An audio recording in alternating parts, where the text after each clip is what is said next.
be the spokesperson for India, that is Bharat.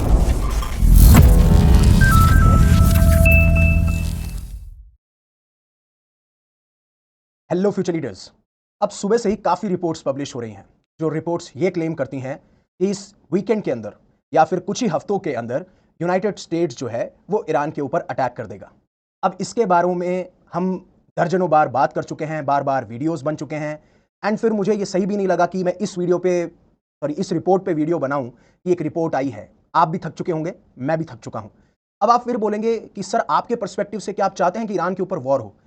देखिए, मैं तो नहीं चाहता कि किसी भी रीजन में वॉर हो, बिकॉज हर एक रीजन में इंडिया के इंटरेस्ट भी इन्वॉल्व हैं और बहुत सारी कंट्रीज हैं जिनके इंटरेस्ट इन्वॉल्व हैं। बट मेरे चाहने से क्या होगा? यूनाइटेड स्टेट्स जो चाहता है वो करेगा, ईरान जो चाहता है वो करेगा। अगर यूनाइटेड स्टेट्स अटैक करता है तो ईरान उसका रिटेलिएशन करेगा, वो सारी बातें हैं। बट अभी एक बहुत ही ब्यूटीफुल मुझे इंटरव्यू देखने को मिलता है जब रशिया के जो फॉरेन मिनिस्टर हैं सर्जी लैवरोव, वो एक अल अरेबिया टेलीविजन चैनल को इंटरव्यू दे रहे थे। अब हुआ ये कि जो रशिया है और सऊदी अरेबिया है, उनके रिश्ते जो हैं लगभग 100 साल टच कर चुके हैं और उसी के उपलक्ष्य पे ये इंटरव्यू हो रहा था। एंड देन उसके बारे में डिस्कशन हुआ कि आप सऊदी अरेबिया को किस तरीके से देखते हैं, आपके सीरिया के साथ में कैसे रिश्ते हैं। एंड देन इनके साथ में ईरान के ऊपर भी सवाल पूछा कि जिस तरीके से यूएस मिलिट्री बिल्डअप कर रहा है, प्रेशर क्रिएट किया जा रहा है, आपका क्या मानना है? तो उन्होंने कहा कि देखिए, पहले भी अटैक किया गया था जून के अंदर, लेकिन इस बार अगर कोई नई स्ट्राइक्स ईरान के ऊपर होती है तो बहुत ज्यादा डिजास्टर्स कॉन्सिक्वेंसेस हो सकते हैं। और इसी के एस्पेक्ट में ये कहते हैं कि don't attack Iran, it means you are playing with fire. अब मैं बताऊंगा, क्योंकि इनके स्टेटमेंट में कहीं भी ये मेंशन नहीं है कि if you will attack Iran तो how you are playing with fire, but I will decode it for you, do not worry about it. और दूसरा, इन्होंने यूएस को वार्निंग तो दी, बट यूरोप को भी ब्लेम किया। जिस तरीके से ये सीरियस रिपोर्ट्स आपको देखने को मिल रही हैं कि नेक्स्ट वीकेंड, दिस वीकेंड, पता नहीं 1-2 हफ्ते, 3 हफ्ते, we are thinking about it, we are talking about it, कि ऐसे रिपोर्ट्स निकल के आती हैं और ईरान पे हमें कभी भी अटैक देखने को मिल सकता है। ये सबको पता है, इट्स इमिनेंट, होने ही वाला है। बात वो नहीं है। तो इन्होंने जब ये कहा कि wants against any new strike on Iran, everyone understand this is playing with fire and what not, जब ये सारी चीजें हो रही है और जब पहले अटैक की बात की जा रही थी ना, तो आपको ईरान का माइंडसेट भी समझना पड़ेगा और यूएस का माइंडसेट भी समझना पड़ेगा। जब उस टाइम पे भी पहले भी जब ईरान के ऊपर एलिगेशन लगे थे कि आप यूरेनियम का एनरिचमेंट इतना कर रहे हो कि आप न्यूक्लियर वेपन बना लोगे, और जब ये डर था, बहुत पहले की बात कर रहा हूं मैं, जब ये डर था कि यूएस उस टाइम पे भी अटैक कर देगा, तो ईरान इज वेरी स्मार्ट, उन्हें पता है कि किस टाइम पे आके डील करनी है। सेम जब वो प्रोटेस्ट होते हैं, अब हालांकि रिपोर्ट्स ये भी निकल के आई कि यूएस और इजराइल की जो सीक्रेटिव एजेंसीज हैं उन्होंने ये प्रोटेस्ट फ्यूल करवाए हैं और जितनी तादाद में हमें सारी चीजें देखने को मिल रही थी। एक तरफ ये भी कहा जा रहा था कि कैसे इकोनॉमिकली ईरान जो है वो गिरता हुआ जा रहा है, चाहे इन्फ्लेशन हो या फिर महंगाई दर हो, जो भी हो, व्हाट नॉट। बट वहां पे भी ईरान ने स्मार्टली अपने प्रोटेस्टर्स को हैंग नहीं किया, क्योंकि यूएस एक मौका ढूंढ रहा है, किसी भी तरीके से एक ऐसा मौका ढूंढा जा रहा है, और इसराइल तो चाहता ही है कि ईरान कंप्लीटली डिस्ट्रॉय हो जाए। I am just putting out the facts. अब यूएस क्या करेगा? जब प्रोटेस्ट हो रहे हैं, जब प्रेशर बन रहा है, तो वो भी चाहेंगे कि ईरान की जो रिजीम है वो चेंज हो जाए, जो 47 ईयर से यूएस के प्रेसिडेंट चाहते भी हैं। अब उस टाइम पे प्रोटेस्ट रुक गए और जो हैंगिंग होनी थी वो भी रुक गई। तो यूएस ने जो प्रेशर क्रिएट किया था, ईरान को पता है कि किस टाइम पे ये प्रोटेस्ट रुकने चाहिए और किस तरीके से हम उस टाइम पे यूएस को पैसिफाई कर सकते हैं, शांत कर सकते हैं, और वो चीज उन्होंने कर दी। वहां तक की बात तो ठीक है, आपने पैसिफाई कर दिया। अब यूएस के पास में कोई ऑप्शन नहीं बचा। तो ईरान ये कहता है कि आप हमें थ्रेटन करना बंद करो, आप हमें डराना बंद करो, हम आपके साथ में नेगोशिएटिंग टेबल पे आते हैं और बात करते हैं कि क्या आपकी प्रॉब्लम है, आपकी न्यूक्लियर वेपन को लेकर प्रॉब्लम है, एनरिचमेंट को लेकर प्रॉब्लम है ना, हम आते हैं, डिस्कशन करते हैं, नेगोशिएशन करते हैं। और अभी दूसरा राउंड ऑफ टॉक चल रहा था। अब ईरान उस तरफ ये कहता है कि जो गाइडिंग प्रिंसिपल्स हैं, आने वाले टाइम पे हम जिन भी पॉइंट ऑफ डिस्कशन या पॉइंट ऑफ डिबेट्स पे बात करेंगे, हमने ये डिसाइड कर लिया है। लेकिन जेडी वांस उस तरफ ये कहते हैं कि तेहरान ने अभी तक भी जो ट्रम्प की रेड लाइंस हैं, स्पेशली न्यूक्लियर वेपन को लेके, वो अभी तक एड्रेस नहीं करी हैं। अब जब आप किसी भी यूरेनियम का एनरिचमेंट करते हैं अराउंड पीसफुल पर्पसेस के लिए, फॉर एग्जांपल 3 से 6% इट्स फाइन अगर आप पीसफुल पर्पसेस के लिए इस्तेमाल करना चाहते हैं, बिकॉज ऑब्वियसली बात है, न्यूक्लियर एनर्जी हर एक सेक्टर या फिर आप कह लीजिए हर एक नेशन जो है उसको इस्तेमाल करता है। अब ये कह रहे हैं कि आप न्यूक्लियर वेपन मत बनाओ, और ईरान भी कह रहा है कि हम नहीं बनाएंगे, राइट? अब लेकिन एक तरफ ईरान ये कह रहा है कि गाइडिंग प्रिंसिपल पे साइन हो चुके हैं, हम 2 हफ्ते बाद दोबारा मिलेंगे, लेकिन ये कह रहे हैं कि ट्रंप की रेड लाइन क्रॉस हो चुकी है, क्योंकि ट्रंप ये कहते हैं कि मैं तो चाहता हूं कि आप बिल्कुल भी एनरिचमेंट ना करें। अब अगेन, मैंने उस दिन जब वीडियो बनाया था, जब मैंने warships can sink, Iran supreme leader humiliates Trump with 3 big warnings, तो लोगों ने कहा कि आप ईरान की साइड से बोल रहे हैं। मैं ईरान के पर्सपेक्टिव से बोल रहा हूं, मैं अपने पर्सपेक्टिव से नहीं बोल रहा हूं, ठीक है? तो जब ईरान ये एग्री कर रहा है कि हम न्यूक्लियर एनरिचमेंट नहीं करेंगे उस लेवल तक का जहां पे हम वेपन बना पाए, तो आपकी बात तो सहमत हो रही है ना। लेकिन ऐसा क्यों हो रहा है? क्योंकि डोनाल्ड ट्रंप सिर्फ टाइम ले रहे हैं मिलिट्री बिल्डअप करने का, जिससे ईरान को घेरा जा सके बस, और एक सिग्नल दे सके पूरे वर्ल्ड को कि हाँ मैं नेगोशिएशन कर रहा हूं। That is my point of view, और आप एक्सपर्ट्स को भी सुनेंगे तो वो यही बोलेंगे। और ईरान भी 2 हफ्ते क्यों मांग रहा है? ईरान भी तो 1 हफ्ते के अंदर आ सकता है, या 1.5 हफ्ते के अंदर आ सकता है, 3 दिन के अंदर आ सकता है, अगर इतनी अर्जेंसी। और पहली बात तो ऐसी डील जो है वो जल्दी क्लोज भी नहीं होती। मैंने पहले भी मेंशन किया है, लगभग 2.5 साल लगे थे जो 2015 में joint comprehensive plan of action deal sign हुई थी, जहां पे ईरान ने ये कहा था कि अब हम यूरेनियम का एनरिचमेंट क्या नाम है पीसफुल पर्पसेस के लिए करेंगे। हम इंटरनेशनल एटॉमिक एनर्जी एजेंसी जो all over the world nuclear inspections करती है, जहां पे उनके इंस्पेक्टर्स जाते हैं, उन न्यूक्लियर फैसिलिटीज को विजिट करते हैं, न्यूक्लियर मटेरियल को देखते हैं, इक्विपमेंट को देखते हैं, जिससे ये आइडेंटिफाई कर सके कि हाँ ये जो यूरेनियम का एनरिचमेंट हो रहा है ये पीसफुल पर्पसेस से हो रहा है कि नहीं हो रहा है। उसको भी 2.5 साल लगे थे। तो इनमें टाइम जरूर लगता है, लेकिन दोनों कंट्रीज ये जानती हैं कि इन नेगोशिएशन के तहत हम एक दूसरे के प्रति हम अपने आप को तैयार कर रहे हैं। That is it. तो मुझे पर्सनली ये लगता है this negotiation are facade. I am saying you, this is my personal opinion, this negotiation are facade, एक मुखौटा है। अब आगे जानने से पहले कि कैसे आप ये कह रहे हैं कि it is playing with the fire, और कैसे रशिया के जो फॉरेन मिनिस्टर हैं लैवरोव, उन्होंने यूरोप को ब्लेम किया, और आज के टाइम पे जो कंडीशन है वो कैसी नजर आती है, उससे पहले अनअकैडमी आपके लिए लेके आया सब्सक्रिप्शन, लोवेस्ट प्राइस एवर 17,999 में। डिस्क्रिप्शन में आपको लिंक मिल जाएगा, फ्लैट 55% ऑफ है। अब देखिए, हालांकि आप सबको पता है लेकिन फिर भी मैं बता देता हूं प्लेइंग विद फायर क्यों। मान लीजिए यूएस ईरान के ऊपर एयर स्ट्राइक करता है, या फिर आपको ग्राउंड स्ट्राइक्स देखने को मिलती हैं, तो क्या ईरान चुप बैठेगा? बिल्कुल नहीं। ईरान रिटेलिएट करेगा, और जब ईरान रिटेलिएट करेगा तो चाहे वो मिसाइल से हो, ड्रोन से हो, किससे भी हो। और क्या आपको लगता है कि यह कन्फ्लिक्ट सिर्फ ईरान तक ही सीमित है, ईरान के बाहर नहीं जाएगा? क्या पूरा मिडिल ईस्ट केओस में नहीं आएगा? बिल्कुल आएगा। तो ऑब्वियस सी बात है ना कि आपको लग रहा है कि यूएस और ईरान डायरेक्टली मिलिट्री कन्फ्लिक्ट में है, लेकिन जहां पे यूएस और इजराइल एक साथ खड़े हैं, तो क्या ईरान के साथ में कोई लोग नहीं खड़े होंगे? और इसीलिए कहा जाता है कि ये रीजनल वॉर में आ सकती है, क्योंकि ईरान के पास में भी अपने मिलिटेंट ग्रुप्स हैं, अपने अलाइज हैं, अपने प्रॉक्सीज हैं, चाहे वो इराक ले लीजिए, लेबनन ले लीजिए, आप हेजबुल्ला ले लीजिए, हाउदीज ले लीजिए, चाहे कितने ही वीक हो, आप कहो कि Hezbollah, Houthis, these are weak, but they are not weak. At least ये सारे के सारे साथ में खड़े होंगे। अब फिर यूएस के जितने भी रीजनल पार्टनर्स हैं, या यूएस के जो मिडिल ईस्ट में बेसेस हैं, जो ट्रुप्स हैं, उनके ऊपर भी अटैक होगा, उनके पार्टनर्स भी बिना फालतू में इस कंफ्लिक्ट के अंदर ड्रॉ हो जाएंगे। इसलिए काफी सारे अरब और गल्फ नेशन चाहते भी नहीं है कि ये कंफ्लिक्ट हो, ये वॉर हो। लेकिन जब वॉर की बात कर रहे हैं तो रिपोर्ट ये कह रही है कि अब यूएस ईरान वॉर को आप नहीं रोक सकते हो, और इस बार कोई ये 12 दिन की वॉर नहीं होने वाली है, it can go for weeks. अब पता नहीं 2 हफ्ते, 3 हफ्ते, 4 हफ्ते, I do not know and no one knows about it, but वो तो ये देखना पड़ेगा कि यूएस किस इंटेंसिटी से अटैक करता है और ईरान किस इंटेंसिटी से रिटेलिएट करता है। अब इसीलिए यूएस ऑफिशियल्स ये कहते हैं कि मिलिट्री एक्शंस अगर लॉन्च होता है तो ये इस बार कोई लिमिटेड और सिंबॉलिक अटैक नहीं होगा, जैसा आपको 12 दिन में उनकी न्यूक्लियर फैसिलिटीज पर अटैक देखने को मिला था। It is going to be sustained and multi week campaign. और व्हाइट हाउस ऑफिशियल तो ये कोट कर रहे हैं कि जो चांसेस हैं स्ट्राइक की in the coming weeks, it at 90%। 90% तक बताई जा रही है, क्योंकि डोनाल्ड ट्रंप अब फेड अप हो चुके हैं। हालांकि जो उनके इनर सर्कल में काफी सारे एडवाइजर हैं, वो उन्हें कह रहे हैं कि आपको सावधानी बरतनी चाहिए, आप प्लीज ये मत कीजिए, because some people around warn him against going war with Iran, but I think there is a 90% chance we kinetic action in the next few weeks. और इसीलिए इजराइल भी अपने सिविल डिफेंसेस फोर्सेस को alert पर रख चुका है। तो इस बार भी आपको दोनों तरफ से अटैक देखने को मिलेगा, यूएस और इजराइल इसी पे अटैक करते हुए पाई जाएंगे। अब यहां तक तो वॉर की बात हुई, लेकिन और इकोनॉमिक इंपैक्ट क्या आ सकता है जब हम बात कर रहे हैं प्लेइंग विद द फायर की। देखिए, आप माने या ना माने, ईरान कंट्रोल करता है एक ग्लोबल चोक पॉइंट को, that is straight of Hormuz, जहां पे वर्ल्ड की जितनी ऑयल सप्लाई होती है उसका 1/3 यहीं से गुजरता है। अगर ये कंफ्लिक्ट होता है तो क्या करेगा ईरान? ईरान इस पूरी की पूरी स्ट्रेट ऑफ हॉर्मुज को ब्लॉक कर देगा, डिसरप्ट कर देगा, और उसकी वजह से जो ऑयल प्राइस है वो इंक्रीज करेंगे, and that will hurt India as well. क्योंकि एक तरफ हमारे ऊपर प्रेशर ये क्रिएट किया जा रहा है कि आप रशियन ऑयल नहीं खरीद सकते। हालांकि मैं फिर बता देता हूं, अगर रशियन ऑयल ज्यादा से ज्यादा मात्रा में खरीदा जाएगा, इंडिया के ऊपर दोबारा सैंक्शंस लगे जाएंगे, आप माने या ना माने, चाहे वो डॉक्यूमेंट्स में नहीं होगा। काफी लोग मुझे बोलते हैं कि कमेंट सेक्शन में बताइए कि सर आप अगर हम रशियन ऑयल क्रूड खरीदेंगे तो क्या हम पर सैंक्शन लगेंगे? बिल्कुल लगेंगे, वो प्रोविजन तो अभी भी है।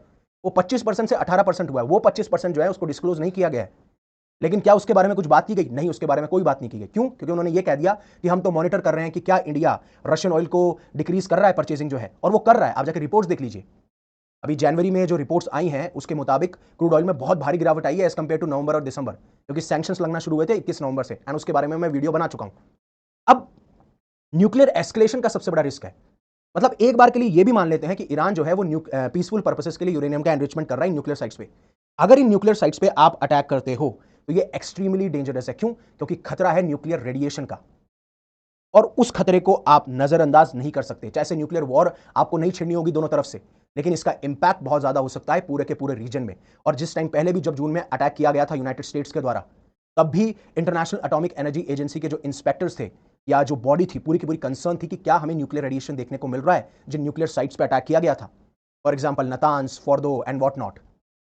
अब आते हैं इन्होंने कहा कि no one can touch Iran nuclear facilities और रशिया यूरोप को ब्लेम करता है। अब ध्यान से एक एक पॉइंट सुनिएगा because it is very very important.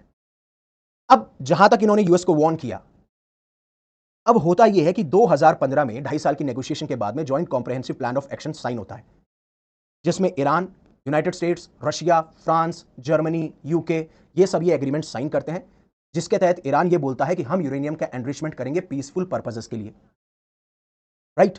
और हमारे ऊपर जो इकोनॉमिक सैंक्शन लगा चुके हैं वो अपलिफ्ट कर दिए जाएंगे। लेकिन 2018 के अंदर इस ट्रीटी से विड्रॉ कौन करता है? इस ट्रीटी से विड्रॉ किसके द्वारा किया जाता है? यूनाइटेड स्टेट्स के द्वारा। क्यों? क्योंकि उस टाइम एलिगेशन ये लगाए जाते हैं कि इस ट्रीटी में होने के बावजूद भी ईरान जो है वो यूरेनियम एनरिचमेंट इतना कर रहा है कि वो वेपन बना ले, राइट। ये एलिगेशन लगाए। और उस टाइम पे भी काफी सारे यूरोपियन नेशन ने भी ये कहा था कि ईरान तो अलाउ कर रहा था, जो इंटरनेशनल एटॉमिक एनर्जी एजेंसी के जो इंस्पेक्टर्स हैं वो आ रहे थे, वो इंस्पेक्शन कर रहे थे, न्यूक्लियर मटेरियल इक्विपमेंट को चेक कर रहे थे, ऐसी तो कोई दिक्कत नजर भी नहीं आई और यूरोप को भी ये चीज पता थी। तो 2015 में साइन होती है, 2018 तक यूएस जो डोनाल्ड ट्रम्प विड्रॉ कर लेते, और काफी सारे ऐसे इंस्टीट्यूशन से उन्होंने विड्रॉ भी किया, डील से काफी विड्रॉ भी किया। अभी भी वो स्टार्ट ट्रीटी से विड्रॉ कर चुके हैं, जहां पे वो चाहते हैं कि चाइना भी इसके अंदर इन्वॉल्व। चाइना कहेगा कि हम क्यों इन्वॉल्व हो भाई, हम तो अपने न्यूक्लियर आर्सेनल और वेपन्स बनाएंगे। अब 2018 में जैसे यूनाइटेड स्टेट्स के प्रेसिडेंट विड्रॉ करते हैं, तो अब ईरान तो इस न्यूक्लियर ट्रीटी का हिस्सा नहीं है, या जो भी joint comprehensive plan of action है जिसके तहत आप रेगुलर इंस्पेक्शंस करवाएंगे, या फिर आप क्या नाम है रेगुलर इंस्पेक्शंस के साथ में आप यूरेनियम जो एनरिचमेंट है पीसफुल पर्पसेस के लिए करेंगे, तो अब आप तो आराम से यूरेनियम एनरिचमेंट कर सकते हैं, आपको जितना करना है उतना कर सकते हैं, कौन बोलेगा आपको? और यही चीज देखने को मिलती है। अब ईरान पे तो सवाल नहीं खड़ा होना चाहिए ना। और फिर यही जो आर्म्स कंट्रोल एसोसिएशन है या फिर इंटरनेशनल एटॉमिक एनर्जी एजेंसी है, इसके बारे में बात करती है कि ईरान ने रिस्पॉन्ड इसी तरीके से किया कि फिर उन्होंने जो लिमिट थी न्यूक्लियर प्रोग्राम की उसको ब्रीच कर दिया, उसको तोड़ दिया। और फिर उसके बाद में 2021 तक तो ऐसी बात आ गई थी कि वो जो इंटरनेशनल एटॉमिक एनर्जी एजेंसी के इंस्पेक्टर है उनको भी अलाउ नहीं कर रहे थे। अब इस जेसूपीओ के तहत, इस एग्रीमेंट के तहत यह कहा गया था कि आप यूरेनियम को एनरिच नहीं करोगे 3.67% तक, एक level suitable for nuclear power reactors until 2031। आप यहां तक ये लिमिट रहेगी। फिर आप 202 से ज्यादा किलोग्राम ऑफ यूरेनियम नहीं रख सकते जिसको एनरिच किया आपने 3.6% तक अंटिल 2031। और फिर उसके बाद में आप अगर एनरिच कर रहे हो यूरेनियम को तो आप 5060 मशीन का इस्तेमाल कर सकते हो एट नातांज अंटिल 2026। ये सारी डिटेल निकल के आती हैं।